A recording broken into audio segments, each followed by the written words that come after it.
මේ බුද්ධ ප්‍රතිමාව නැති වුණා කියන්නේ ඒ තමයි තායිලන්ත රාජධානියේ අවසානීය සනිටුහන් කිරීම.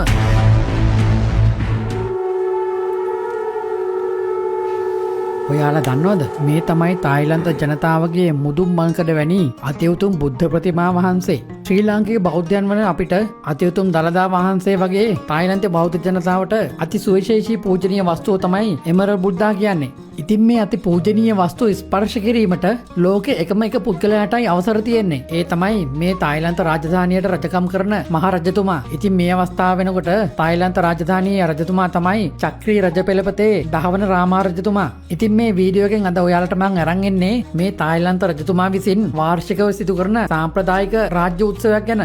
ඒ තමයි මේ අති උතුම් බුද්ධ ප්‍රතිමා වහන්සේට සිදු කරන චීවර පූජාව. ඒකත් ඉතින් එසේ මෙසේ චීවරයක් නෙවෙයි. රන් රිදී මුතුමැණික් වලින් තමයි මේ චීවරය සහ ඔටුන නිම කරලා තියෙන්නේ. ඉතින් මේ බුද්ධ ප්‍රතිමාට පළඳන චීවර තුනක් තියෙනවා. ඒ තමයි වස්සාන ඍතුවට පූජා කරන චීවරය.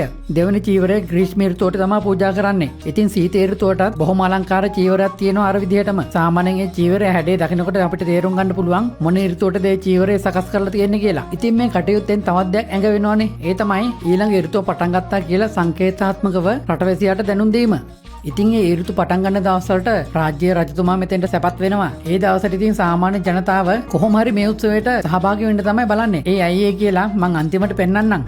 රාජභටයන් පිරිවරාගෙන ওই විදිහට රජතුමා සැපත් වෙනවා ග්‍රෑන්ඩ් පැලස් එකේ මේ විහාරයට. තායිලන්තේ ඇවිදින්න ආපු කට්ටිය නම් මෙතෙන්ට ඇවිල්ලා ඉතින් නේද? ඉතින් මේ පුණ්‍ය කටයුතු අවස්ථාවට භික්ෂූන් වහන්සේලා නම් සහභාගී වෙන්නේ නැහැ. ඒක සිදු කරන්නේ රාජ්‍ය උත්සව අවස්ථාවලට සහභාගී වෙන බ්‍රාහ්මණයෝ. ওই පිටිපස්සෙන් හග්ගෙඩි පිමින්නේ. ඉතින් රජතුමා බුද්ධ ප්‍රතිමාව වැඩ ඉන්න සිංහාසනයට නගිනවා පිටිපස්සෙන්. මුලින්ම මල් පූජා කරලා බුද්ධ ප්‍රතිමාවේ ඔටුන්න ඉවත් කරනවා. ඊට පස්සේ සුවඳ පැන් වලින් බුද්ධ ප්‍රතිමාව දෝවනය කරනවා. ඉන්පස්සේ පිරිසිදු රෙදි කඩකින් සම්පූර්ණ පැන් ටික පිහදානවා.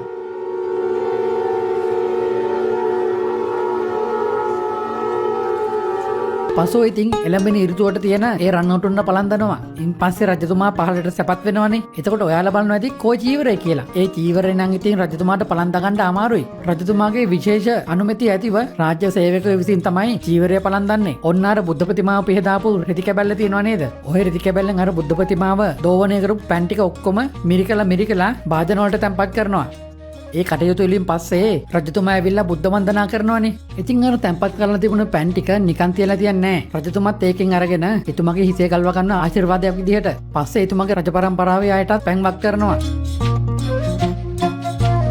ඉන්පස්සේ රජවාසලේ മന്ത്രിලට ඉතින් මේ බුද්ධ ප්‍රතිමාවට එමරල්ඩ් බුද්දා කියවට ඒක එමරල්ඩ් නෙවෙයි. ඒ කියන විදිහට නිර්මාණය කරලා තියෙන්නේ ඉතා දුර්ලභ කොළපැහැති ජස්පර් කියන මැණික් කලකිල්ලු. ඉතින් අර බුද්ධ ප්‍රතිමාවට චීවරය පලඳනකම් මෙන්න මේ වගේ වැඩ කටයුතු මෙතන සිද්ධ වෙනවා. ඉතින් මේ බුද්ධ ප්‍රතිමාව විතරක් මේ තරම් විශේෂ වන්නේ ඇයි කියලා ප්‍රශ්නයක්ත් තියෙනවනේ නේද? පුරාවෘත්තයට අනුව මේ බුද්ධ ප්‍රතිමාව ලංකාවටත් වැඩලා තියෙනවනේ. මේ බුද්ධ ප්‍රතිමාව නිර්මාණය කරා කියන්නේ නාගසේන මහරහතන් වහන්සේනේ. පස්සේ ඉතින් ඒ ඉන්දියාව ඇතුළු යුද්ධ හේතුවෙන් මේ බුද්ධ ප්‍රතිමාව ශ්‍රී ලංකාවට වැඩම කරලා තියෙනවලු.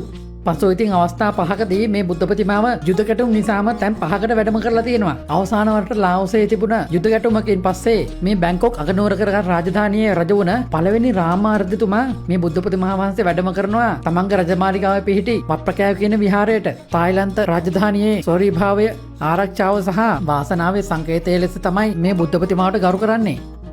සම්පූර්ණ සිවුර පැලැන්දුවට පස්සේ රජතුමා විහාරයෙන් පිට වෙනවා. ඔන්න ඔය වෙලාව වෙනකන් තමයි මිනිස්සු බලාගෙන ඉන්නේ මේ. රජතුමාත් ඉතින් තමන්ගේ රටවැසියන් අමතක කරන්නේ නැහැ කොහොමත්. ඉතින් අර අතිඋතුම් බුද්ධ ප්‍රතිමා වහන්සේ දෝවනය කරු පැන් වලින් කොටසක් ඒ පැමිණ සිටින හැමෝටම ඉහිනවනේ. තම රාජ්‍ය රජතුමාගේ අතින්ම පැන් ටිකක් තමන්ට ලැබෙනවා කියන්නේ මොනතරම් භාග්‍යයක්ද නේද? මෙච්චර කාලයක් ඔයාලා ග්‍රෑන්ඩ් පැලස් එකට ආවා මේ දේවල් දැනගෙන හිටියේ නෑ නේද?